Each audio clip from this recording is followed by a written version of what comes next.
شکست بہت المناک کیفیت کا نام ہے، خصوصاً اس وقت جب ہر کسی کی آنکھوں میں اس کا دکھ پڑا جا رہا ہو۔ 16 دسمبر 1971 وہ آخری موقع ہے جب میں نے اس قوم کو اجتماعی طور پر دکھ اور قرب کے عالم میں دیکھا۔ ہر کسی کے لیے یہ قابل یقین بات تھی۔ میرے لیے اس تجربے کی تلخی اس لیے بھی زیادہ تھی کہ میں نے ابھی شعور کی چند ہی منزلیں طے کی تھی۔ اس سرزمین پاکستان سے جذباتی نہیں بلکہ عقلی طور پر محبت کرنا سیکھی تھی اور رموز مملکت و سیاست کو سمجھنے کی کوشش شروع کی تھی۔ میں ٹھیک 12 سال کا تھا جب اس ملک کے پہلے martial law administrator field marshal Ayub Khan نے اپنی حکومت کے 10 سال گزرنے پر عشرۂ ترقی منانے کا اعلان کیا۔ سکولوں کالجوں میں ریلیاں منعقد ہونے لگیں۔ گھر والوں سے علیحدہ اپنی زندگی کا پہلا سفر میں نے گجرات سے راولپنڈی کا کیا، جہاں ملک بھر کے اسکاؤٹس اس ترقی کا جشن منانے کے لیے اسکاؤٹ جمبوری میں اکٹھے ہوئے تھے۔ میری کھیلوں میں کوئی دلچسپی تھی اور نہ ہی میرا کوئی تعلق اسکاؤٹ سے تھا، لیکن جمبوری میں ملکی سطح کے تقریری مقابلے تھے جن میں حصہ لینے کے لیے مجھے لے جایا گیا۔ اسی جمبوری میں تقریری مقابلے میں جیتا ہوا میرا کپ ہجوم کی وجہ سے گم ہو گیا، لیکن کیا خوبصورت دن تھے کہ تھوڑے سے تردد کے بعد ہی مل گیا۔ جمبوری سے واپس لوٹے تو اگلے ہی دن سڑکوں پر کچھ لوگ 4 کی ٹولیوں میں ایوب خان کے خلاف بینر اٹھائے ہوئے ایک جلوس کی صورت نظر آئے۔ اس دن علم ہوا کہ دفعہ 144 بھی ہوتی ہے، جو اگر نافذ کر دی جائے تو 5 یا 5 سے زیادہ لوگ کسی جگہ اکٹھے ہو جائیں تو یہ غیر قانونی اجتماع بن جاتا ہے۔ اسی لیے لوگ 4 کی ٹولیوں میں جلوس نکالتے ہیں۔ سال کے باقی دن اب انہی احتجاجوں سے رنگین ہو چکے تھے۔ ہر روز کوئی نہ کوئی ٹولی سڑکوں پر ہوتی، ہنگامے بڑھتے چلے گئے۔ ان دنوں خبر عموماً سینہ بسینہ ہی چلتی تھی۔ ریڈیو سب اچھا بتاتا تھا، ٹی وی شہر میں چند گھروں تک محدود تھا اور اخبارات میں ایک نوائے وقت تھا جس کی خبروں اور شہ سرخیوں سے اندازہ ہوتا تھا کہ ملک میں کچھ نہ کچھ ہو رہا ہے۔ ایوب خان کے خلاف ہونے والے ہنگاموں سے بہت پہلے ہی ملکی سیاست کے خاموش تالاب میں بے شمار پتھر ارتعاش پیدا کر چکے تھے۔ مادر ملت محترمہ فاطمہ جناح کا گجرات کے ہارس شو گراؤنڈ میں جلسہ اور حبیب جالب کی مشہور نظم میں نہیں مانتا کا ترنم میرے کانوں میں آج بھی گونجتا ہے۔ اس جلسے میں شرکت پر زندگی میں پہلی دفعہ میرے نرم خو والد نے مجھے مارا تھا۔ وہ 60 سالہ شیطان بچے کو جلسہ گاہ میں اتنے بڑے ہجوم میں ڈھونڈ کر تھک گئے تھے۔ جب میں انہیں نظر آیا تو ان کا غصہ دیدنی تھا۔ مادر ملت کے الیکشن کے بعد کی فضا بھی خاصی تلخ تھی۔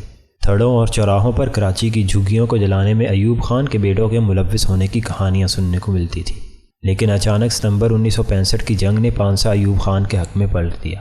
17 روز جنگ کے دوران اور اس کے بعد کی سرخوشی نے لوگوں کو ایک دم یکسو کر دیا، مگر یہ خوشی انتہائی عارضی ثابت ہوئی۔ صرف 4 ماہ بعد ہی جنوری 1966 کو تاشکند میں پاکستان بھارت معاہدہ ہوا، جسے ذوالفقار علی بھٹو نے جیتی ہوئی جنگ میز پر ہارنے کے مترادف قرار دے کر استعفیٰ دے دیا، اور وہ گلی گلی تاشکند کا راز اپنی پٹاری میں لیے جلسوں سے خطاب کرنے لگا۔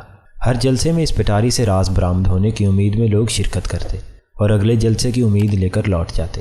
بھٹو دنیا سے چلا گیا لیکن تاشکند کا راز معلوم نہ ہو سکا۔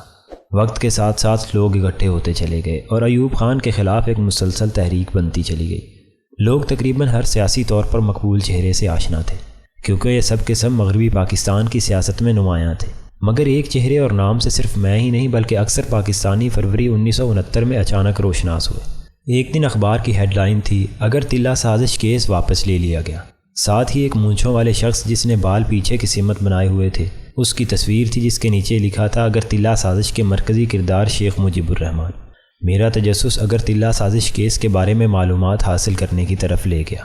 گجرات میونسپل کمیٹی میں ایک لائبریری تھی، اس میں گزشتہ اخباروں کا ریکارڈ محفوظ تھا۔ سکول ہنگاموں کی وجہ سے بند ہو چکے تھے۔ لائبریری میرے گھر کے قریب تھی۔ کئی دن اخبارات چھانے، جتنی بھی معلومات ملی اس سے صرف ایک ہی تاثر ملا کہ اگر تلہ سازش کیس دراصل پاکستان کے خلاف ایک سازش تھی جس کا مقصد بھارت کی مدد سے مشرقی پاکستان کو علیحدہ کرنا تھا۔ یقیناً جو کچھ ان اخبارات میں پڑھنے کو ملا اس سے یہی نتیجہ برآمد ہوا کہ شیخ مجیب الرحمان ایک غدار ہے۔ اس دور میں غداری اور حب الوطنی کے سرٹیفکیٹ عام بانٹے جاتے تھے اور ان کی تقسیم کی اجارہ داری ایک مخصوص اخبار کے پاس تھی۔ حالات بگڑتے جا رہے تھے۔ اس دوران 3 مارچ 1969 کو ایوب خان نے گول میز کانفرنس بلائی۔ ایک ساتھ تمام لیڈروں کی تصویریں اخباروں میں نظر آئیں۔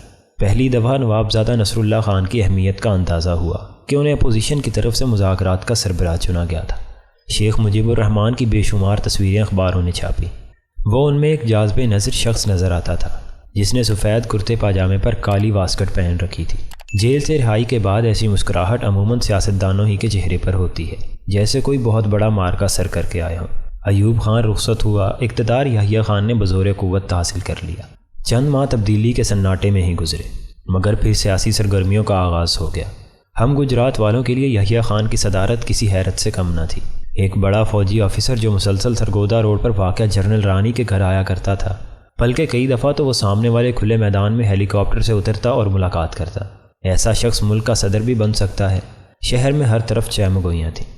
یہی وجہ ہے کہ یحییٰ خان کے بارے میں جو حکایتیں اور کہانیاں ملک بھر کو 16 دسمبر 1971 کے بعد ملنا شروع ہوئیں، ان سے گجرات کے لوگ مدتوں پہلے ہی آشنا تھے۔ یہی وجہ ہے کہ 16 دسمبر 1971 کے بعد جو جلوس غیظ و غضب کے عالم میں گجرات کی سڑکوں پر برآمد ہوا، اس کا اختتام جنرل رانی کے گھر پر پتھراؤ سے ہوا۔